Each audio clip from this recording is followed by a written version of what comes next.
पुढील कार्यक्रम प्रसारित करणारे आहेत जॉयस्मेर मिनिस्ट्रीचे मित्र आणि भागीदार.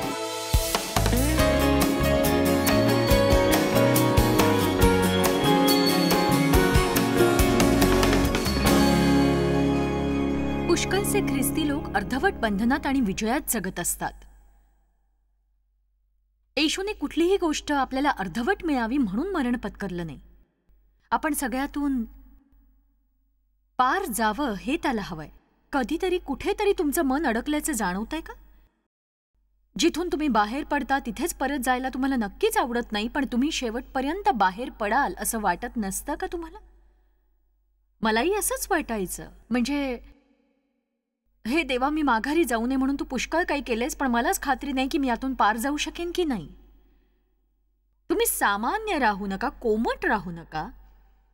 प्रकटीकरण 3 मध्ये येशूने कोमट लोकांसाठी मार्मिक असं सांगितलंय. तो म्हणतो, तू शीत किंवा उष्ण असतास तर बरे होते, पण तू कोमट आहेस म्हणून मी तुला आपल्या तोंडातून ओकून टाकणार.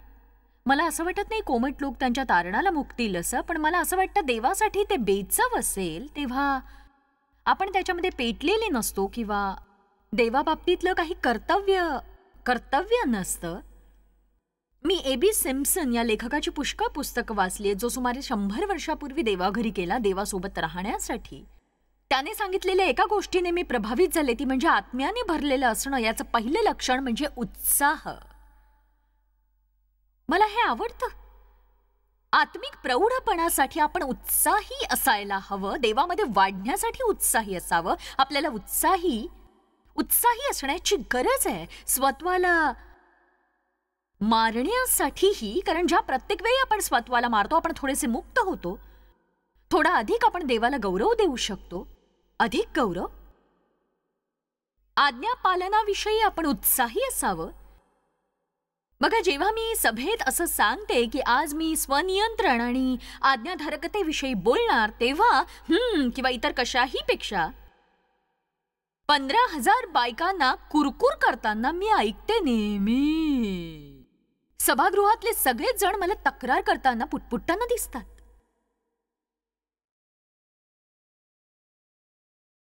आपण म्हणायला छान, अद्भुत. मी त्या बाबतीत उत्साही आहे, उत्साही.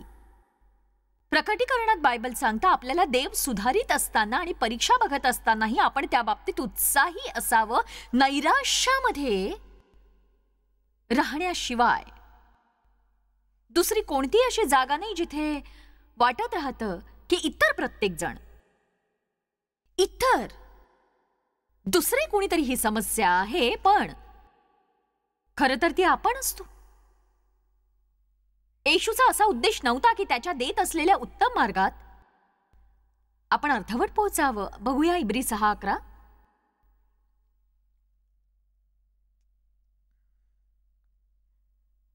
आमची दृढ आणि कळकळीची इच्छा आहे की तुम्हापैकी प्रत्येकाने तशीच आस्था आणि प्रामाणिकपणा शेवटपर्यंत पार जाईतोवर व्यक्त करावी. बघा, आपण सगळ्यातून पार जायला हवं. मी शेवटपर्यंत तुझ्यामधील अभिवचनांमध्ये आणि वृद्धीमध्ये समजूतदारपणे आनंद लुटत राहणार. म्हणून तो म्हणतो, खरंच तुम्हाला समजून घ्यायचं असेल तर तुम्ही कृती करण्याऐवजी केवळ देवाच्या अभिवचनांविषयी बोलत असाल, तुम्हाला त्या अभिवचनांचा जीवनात अनुभव घ्यायचा असेल तर तुम्ही पार जायची गरज आहे देवासोबत. पार जाण्यापासून लोकांना कोण रोखून धरतं? जोवर ते इतकं किमती नसतं तोवर ठीक असतं, तोवर त्रासदायक नसतं, सहजपूर्ण नसतं, आरामदायी नसतं. कदाचित या मार्गाचा वापर करणारे आपण एकटेच असतो आणि हे समजल्यावर आपल्याला एकटेपणा जाणवत राहतो आणि मागे वळून आपण दुसऱ्या दिशेने जाऊ लागतो. अशा जागी स्थिर होऊ नका जी उत्तम अशी जागा नसेल, कारण पुढे जाताना अस्वस्थ व्हायला होतं. आपण उत्पत्ती 11:31 बघूया. खूप वर्षांपूर्वी हे माझ्या नजरेस पडलं, त्यातून मला धडा मिळाला. आपण विचार करतो की देवाने अब्राहमाला कसं पाचारण केलं, त्याला त्याच्याशी करार करायचा होता. पण माझा विश्वास नाही की अशा प्रकारचा प्रस्ताव फक्त अब्राहमालाच प्रथम दिला असेल. बघा, देव कुणाला तरी एकाला जो पार जाऊ शकेल असा. वचन 31, मग तेरह हा आपला मुलगा अब्राम, आपला नातू म्हणजे हरानाचा मुलगा लोट आणि आपली सून म्हणजे आपला मुलगा अब्राम याची बायको साराय यांना बरोबर घेऊन खासद्यांचे ऊर येथून कनान देशास जाण्यास निघाला. कनान देशास. पण जेव्हा ते हारान येथे आले तेथेच वास्तव्य करून राहिले. ही दुःखाची गोष्ट झाली. तुम्हाला ठाऊक आहे की नाही मला माहित नाही, पण निश्चितच त्यांनी तिथे हार मानली. जेव्हा ते या दुसऱ्या जागी पोहोचले ते कदाचित थकले असतील. कदाचित प्रवासाला त्यांच्या अपेक्षेपेक्षा जास्त काळ लागला असेल. कदाचित बरोबरच्या काही लोकांनी साथ सोडून माघार घेतली असेल आणि त्यांना एकट्यानेच पुढे जायचा कंटाळा आला असेल. या विजयाची किंमत मोजावीशी वाटली नसेल. माणूस का सोडून देतो कुणास ठाऊक. मला असे महत्वाकांक्षी लोक माहिती आहेत जे विजयाप्रत पोहोचण्यासाठी काहीही किंमत मोजायला तयार असतात आणि काही जण इतके अस्थिर आणि डळमळीत असतात की त्यांना सोडून देण्यासाठी काहीही कारण पुरतं. मला वाटतं तुम्हाला असं एक जादुई बटण किंवा अशी छोटीशी जागा दाखवावी आणि जे चुकलेले आहेत त्यांना तिथवर नेता यावं. पण हे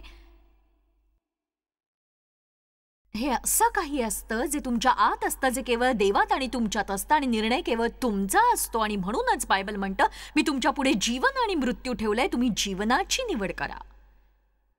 मी तुम्हाला माझी आणि माझ्या भावाची गोष्ट सांगते. आम्हा दोघांना एकाच प्रकारचं शिक्षण मिळालं, एकाच घरात आम्ही वाढलो. खरं तर माझी परिस्थिती त्याच्यापेक्षा अतिशय वाईट होती, पण तो कधीही काहीही करू शकला नाही किंवा दाखवू शकला नाही माझ्यासारखं धैर्य. मी कोणी खास होते म्हणून नाही, तर देवाचं अभिवचन त्या सगळ्यांसाठी आहे. आणि जर तो विश्वास मी तुम्हाला देऊ शकले नाही तर तुम्हाला कधीही विजय प्राप्त होणार नाही. कारण जर तुम्हाला वाटतंय तुमच्याशिवाय प्रत्येकासाठी असं देवाला जे हवंय तुम्ही मिळवावं, ते तुम्ही कधीच मिळवू शकणार नाही, हे लक्षात घ्या. तुम्ही बंधन आणि विजयी जीवनात लटकत राहाल. इतर विजयी लोकांचा राग आणि द्वेष करत राहाल. ख्रिस्तामध्ये पूर्ण प्रौढपणे पुढे जाण्याने आपण देवाचा आदर करतो. त्याच्यासाठी तुम्ही हे करायलाच हवं.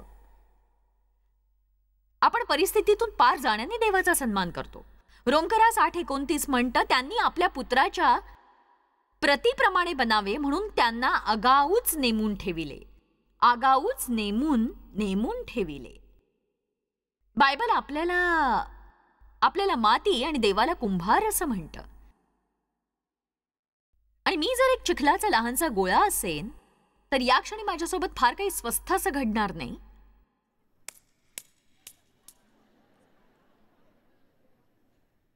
माझे आकार बदलत राहतील, माझं स्वरूप बदलत राहील. ते मला कदाचित आवडणार नाही, मी कदाचित त्यासाठी तयार नसेन. हे फारच सोपं उदाहरण झालं, पण आपण म्हणू शकतो की ही ख्रिस्ताची प्रतिमा आहे. त्यांनी मला एका माणसाच्या आकाराचा केक कापायला सांगितला, पण तो त्याच्यापेक्षा वाईट होता. आणि म्हणूनच ख्रिस्त येऊन असं म्हणतो की तुम्ही आधीच बनवून ठेवलेले आहात, तुम्ही माझ्या प्रतिमेप्रमाणे असावं. हेच तुमचं भवितव्य आहे. तुमच्या जीवनात परिवर्तन यावं म्हणून हे नेमून ठेवलंय. आणि म्हणून तुम्ही माझ्यासारखा विचार करू शकता, इच्छा करू शकता, वागू शकता, माझ्यासारख्या तुमच्या भावना असू शकतात. हे तुमच्यासाठी नेमिलेलं आहे. आणि जर ते नेमिलेलं आहे तर ते प्राप्त होईपर्यंत तुम्ही सुखी होऊ शकत नाही. तुम्हाला माहिती आहे, तुमची किंवा माझी इच्छा ही देवाची इच्छा असली पाहिजे, नाहीतर आपण दयनीय होऊन जाऊ. तुम्हाला तुमचा रस्ता सापडला तर तुम्ही आनंदी व्हाल असं तुम्हाला वाटतं. जर तो देवाचा मार्ग नसेल, त्या मार्गाने तुम्ही आनंदी होऊ शकणार नाही. त्याचा काही उपयोग नाही. देव आपल्यापेक्षा हुशार आहे. त्याच्या कल्पना आपल्यापेक्षा सुंदर असतात. म्हणून आपण अशा बिंदूपर्यंत येऊन म्हणूया की हो देवा, हो. कदाचित इथे गाणं गात असताना आत्मिकतेच्या उत्कटतेमध्ये माझी आल्बास्त्र कुपी ओतली तरी ती भरली जाते आणि आता ती इथे आहे. तर आपल्यावर अशी वेळ येते जेव्हा आपण म्हणतो, हो देवा, तुला जसं हवं तसं तू मला घडव, आणि म्हणून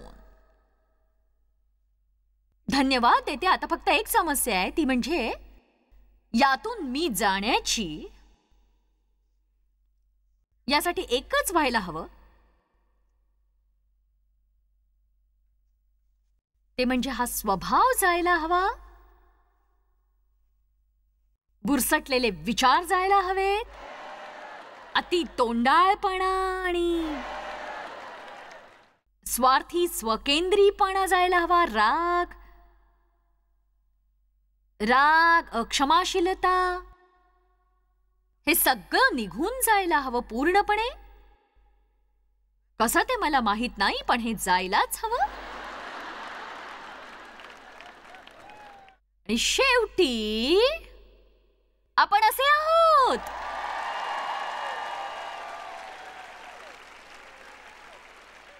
आमेन. आपल्याला पवित्रतेसाठी बोलावण्यात आलंय, पापासाठी नाही. हे छान सुंदर पापी माणसा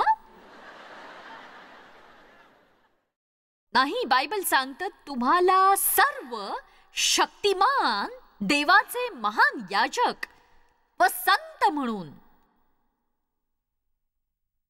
बोलावण्यात आलेला आहे. मला जर पापीपणातून संतपणाकडे जायचंय तर काय किंमत मोजावी लागेल? जॉयस, कृपा करून सांगशील? मी हो म्हणाले तर त्याचे परिणाम काय असतील? आज इथून जाताना काय घडू शकेल जर तुम्ही प्रामाणिकपणे असं म्हणाल की ठीक आहे देवा, मी खरंच कशाला हो म्हणते तेही मला ठाऊक नाही, पण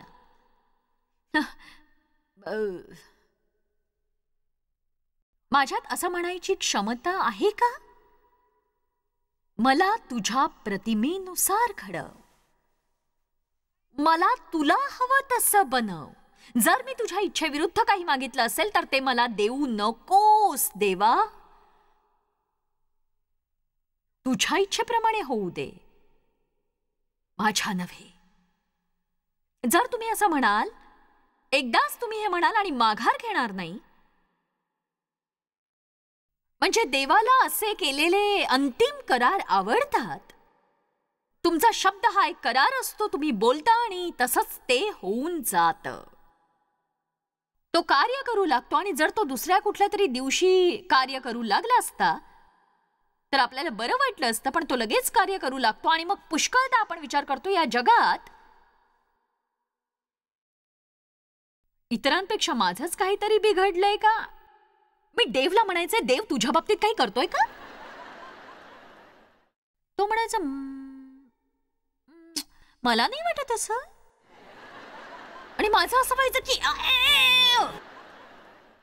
हे त्रासदायक असेल का, सुरक्षित असेल का? मी कधी आरामशीर गद्देदार क्रॉस पाहिला नाही आजपर्यंत. काय झालं असतं, क्रॉस जवळ जाऊन येशू म्हणाला असता, एक मिनिट जरा थांबा, मला इथे छानशी गादी हवी आहे.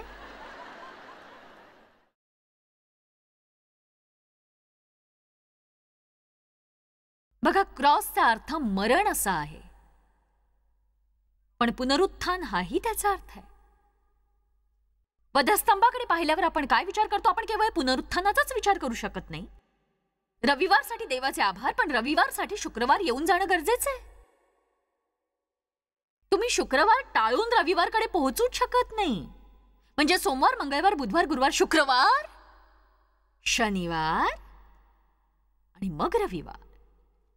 शुक्रवारी येशूला वधस्तंभावर यातना सहन कराव्या लागल्या, पण रविवारी क्रॉस मोकळा होता. हालेलुया, तो उठलेला आहे. शुक्रवार आणि रविवारच्या दरम्यान काय घटना घडल्या सांगा मला? त्याने सैतानाकडून मरणाच्या आणि नरकाच्या चाव्या काढून घेतल्या. या एकमेव उद्दिष्टासाठी देवाचा पुत्र त्या दुष्टाची कामे नष्ट करण्यासाठी वचनबद्ध होता. हे त्याला स्वतःसाठी करण्याची गरज नव्हती. त्याने ते तुमच्यासाठी केलंय, माझ्यासाठी केलंय. देवपुत्राने ते केलं की उद्देश हा की आपण पापात राहू नये, पण देव देत असलेल्या उत्तम गोष्टींबाबतीत मी अर्धवट राहू नये. पवित्र आत्मा काय येतो सांगा?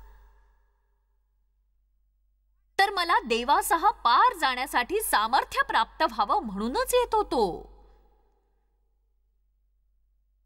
तुम्हाला सोडून देण्यासाठी पवित्र आत्म्याच्या सामर्थ्याची गरज नाही, ते कुणीही करू शकतं. पण देवासोबत पार जाण्यासाठी आपल्याला सामर्थ्याची गरज आहे. मरण हे यातनामय असतं. एकदा माझ्या संदेशात मी स्वत्वाला मारण्याविषयी सांगितलं आणि सगळ्यांनी टाळ्या वाजवल्या. हे खूप आध्यात्मिक वाटतं, खूप आध्यात्मिक आणि खूप खोलसं आत्मिक. हो, मी माझ्या प्रतिष्ठेला ठार मारलंय, पण ते म्हणजे नरकाच्या 100 वाऱ्या केल्यासारखं आहे.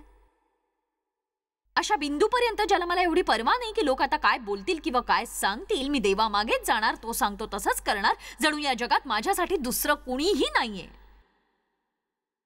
बघा, सतत ताज्या करणाऱ्या अभ्यासक्रमाची यासाठी गरज आहे, लक्षात घ्या तुम्ही.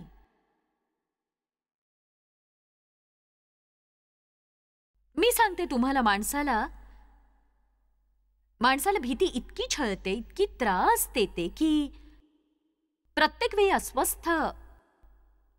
अस्वस्थ झाल्यावर ब्रेक लावणं आपण थांबवायला हवं. तुम्हा प्रत्येकाकडे काहीतरी आहे. इथे असलेली प्रत्येक व्यक्ती देवाला हवा असलेला विचार करू शकते, जो घेऊन तुम्ही पुढे जाऊ शकता, पार जाऊ शकता. आज मी तसं करण्यासाठी तुम्हाला प्रोत्साहन देतेय. जेव्हा पुढे जाणं कठीण होईल तेव्हा असं म्हणा, आज मला आज्ञापालनाच्या वेदनेची जाणीव होते किंवा उद्या मला पस्ताव्याची वेदना सहन करावी लागेल. आमेन. हे ट्विट करण्यासारखं आहे. मला हे सगळे नवनवीन शब्द माहिती आहेत. आता मला तुमच्याशी खूप वास्तविकपणे स्वत्वाला मरणे या महत्वाच्या विषयाबाबतीत बोलायचंय, कारण हे बोलायला खूप छान वाटतं. डोकं दुखेपर्यंत मी या संबंधी सगळी वचनं वाचेन. स्वतःला विसरायचं, स्वतः संबंधीचं कुतूहल देखील. तुमचा क्रॉस घेऊन माझ्या मागे आपल्याला खूप आत्मिक असल्याचं जाणवेल. जर देवाला तुम्ही होकार द्यायला लागाल आणि स्वतःला नाकाराल, तर याचा अर्थ बौद्धिक रीतीने दुःख सहनाची तुमची तयारी झाली. इथे उभं राहून तुमच्याशी खोटं बोलण्यात अर्थ नाही की सगळेजण ऑल्टर समोर जमा व्हा. कृपा करून माझा पवित्र हात मी तुम्हा प्रत्येकासाठी हलवते आणि तुम्ही घरी जाऊन मुक्त व्हाल. पण मला विश्वास आहे देवाकडे असं काहीतरी अद्भुत आहे क्रॉसच्या दुसऱ्या बाजूला, जे खरोखर तुमची वाट बघताय आणि एकतर पुढे जाण्याची वेदना तुमच्यासाठी असेल किंवा उर्वरित आयुष्यासाठी तुमच्याकडे तुम्ही असाल त्या ठिकाणी भयानक वेदना असेल. मी तर प्रगती बाबतीतल्या वेदनेचा स्वीकार करीन, कुंठित होण्यापेक्षा. आमेन. आणि मला हे ऐकायला नकोय की आयुष्यातली ही छोटीशी परीक्षा आहे, कारण तसं नाहीये. प्रत्येक वेळी जेव्हा तुम्ही पार जाता तेव्हा दुसरीकडे बाहेर पडता मित्रांनो, तेव्हा तो विजय असतो, समारंभ असू शकतो आणि तुम्हाला असं काही मिळालेलं असतं जे सैतान तुमच्याकडून कधीही घेऊ शकणार नाही. प्रत्येकच वेळेस मार्गात मिळणाऱ्या स्वातंत्र्यावर चिडायचं नसतं. स्वातंत्र्य म्हणजे डेव्हने काहीतरी करावं किंवा करू नये असं मला वाटतं, आणि त्याच वेळी तो म्हणतो नाही मला ते करायचं नाही, आणि मग मी म्हणते ठीक आहे, कारण ते स्वातंत्र्य असतं. स्वातंत्र्य ते असतं जेव्हा मी 4 दिवस रागावते, 3 दिवस वाद घालते, पूर्णपणे अस्वस्थ होते, स्वतःविषयी मला दयनीय वाटतं आणि मी दोष देत राहते. ते म्हणजे ठीक आहे. तू त्या ठिकाणी कशी पोहोचलीस जॉयस? मरण्याने. वेदना. तुम्ही म्हणाल याचा अर्थ काय? तर ते अशा प्रकारे जातं. ते म्हणजे जेव्हा देवाने मला हाताळायला सुरुवात केली, अगदी हुशारी दाखवण्याच्या माझ्या स्वभावाबाबतीत आणि सतत डेव्हच्या माघारी बोलण्यासंबंधी बघा, आणि प्रत्येक वेळी माझा शब्द अंतिम असायला हवा. तुला माहिती, तू सगळ्या गोष्टींविषयी योग्य विचार करतेस. माझं एकच काम होतं, ते म्हणजे तोंड बंद ठेवणं. मी जणू काही प्रेशर कुकर सारखे झाले होते. म्हणजे याचा अर्थ असा, जेव्हा मी रागावेन म्हणजे या सगळ्या गोष्टींचा दबाव माझ्यामध्ये वाढत जाईल असा. अरे बापरे, ते इथे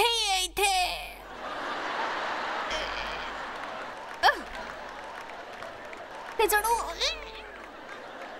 आणि आपल्यातला पवित्र आत्मा म्हणतोय नको. तोंडावर समाधान ऐकत असलेलं आणि डेव्ह तिकडे उभा आहे.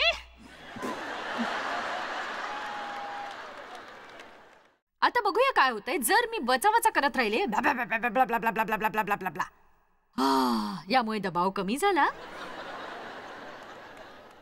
पण त्यासाठी मला त्या डोंगराभोवती परत एकदा फेरी मारावी लागेल, किंवा 100 फेऱ्याही माराव्या लागतील. आणि शेवटी मी अशा टप्प्यावर येईन की देवा मला मदत कर, मला मदत कर, मदत कर, मदत कर. प्रामाणिकपणे सांगते, मी बिलकुल अतिशयोक्ती करत नाही. मला आठवतं एकदा मी माझ्या हॉलमधून बाथरूम मध्ये गेले, कोंडून घेतलं, टॉवेलमध्ये तोंड खुपसून तोंड बंद करून टाकलं.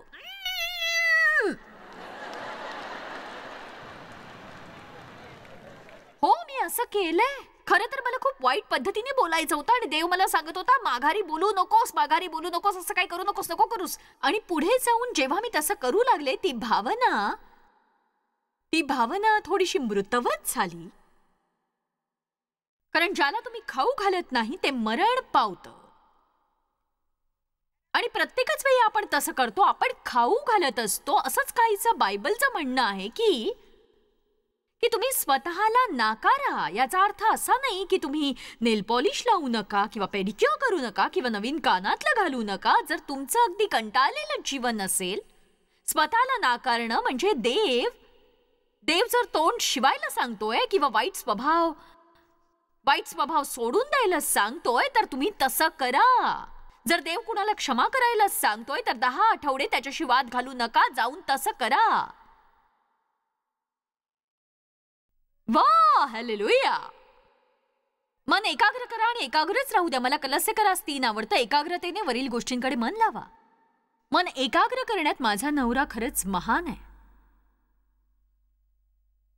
तो वेळे पुढे जाऊन लक्ष केंद्रित करतो आणि त्यावर त्याचं मन एकाग्र करतो. वर्षाच्या सुरुवातीला डेव्हला अस्वस्थ वाटतं. खरं तर त्याला खूप वाईट वाटत होतं. आणि तो एक असा काळ होता जेव्हा त्याला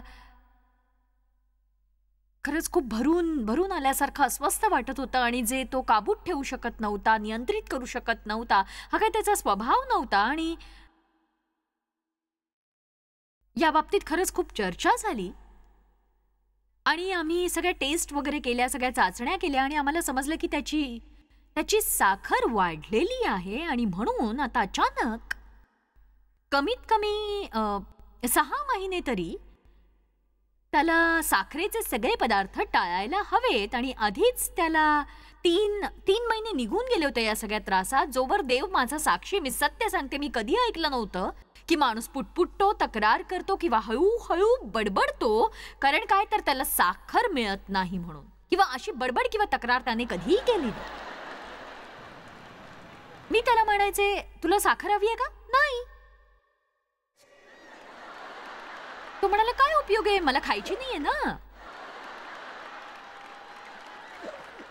चुकल्यासारखं वाटूनही काही उपयोग नाही ना. मी खाऊच शकत नाही. जॉयस, मला जे वाटते त्यावर काही उपाय नाही.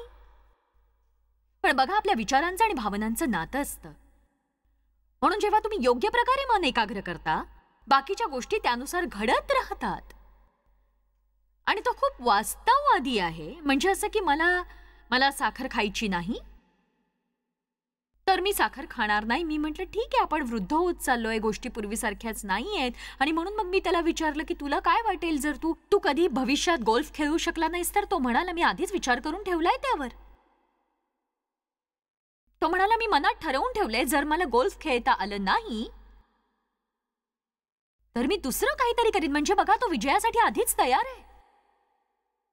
आपल्यापैकी पुष्कळ जण काम करतात. आपण आपलं अपयश ठरवतो, त्या अनुषंगाने चक्कर येणं, नैराश्य, विमनस्कता वगैरे सगळं. आणि जर हे परत एकदा घडलं तर मी त्याला ठोसा मारीन.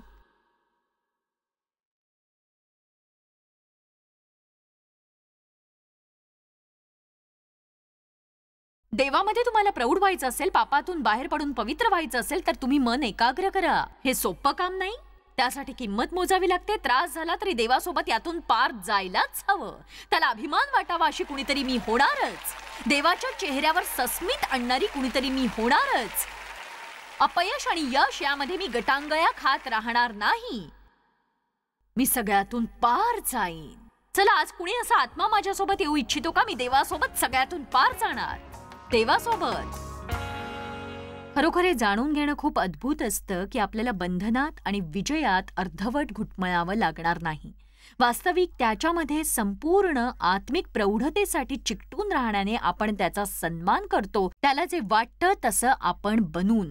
जरी तुमच्या जीवनात काहीही घडलेलं असलं तरी तो पुनर्स्थापना करणारा देव आहे. त्याला तुमच्या जीवनातली प्रत्येक गोष्ट पुनर्स्थापित करून, किंबहुना पहिल्यापेक्षा अधिक उत्तम करून सगळ्या समस्या आणि प्रश्न दूर करायचे असतात. या विषयात आम्हाला खरंच तुम्हाला मदत करायची आहे, कारण हे महत्त्वाचं आहे की पुन्हा स्थापनेची तुम्हाला अपेक्षा आहे.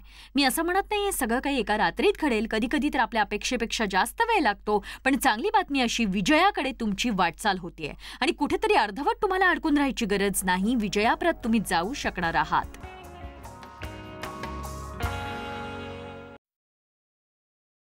जॉयस मेयर मिनिस्ट्रीज करता तुम्ही खूप मौल्यवान आहात. आम्हाला तुमचं कौतुक आहे आणि जगभरामध्ये हे सेवा कार्य शक्य करण्याकरता आम्ही आमच्या मित्रांचे आणि पार्टनर्सचे आभारी आहोत. आम्ही एकत्रितपणे भुकेल्यांना खाऊ घालतो, गरिबांना वस्त्र देतो आणि राष्ट्रांना सुवार्ता सांगतो.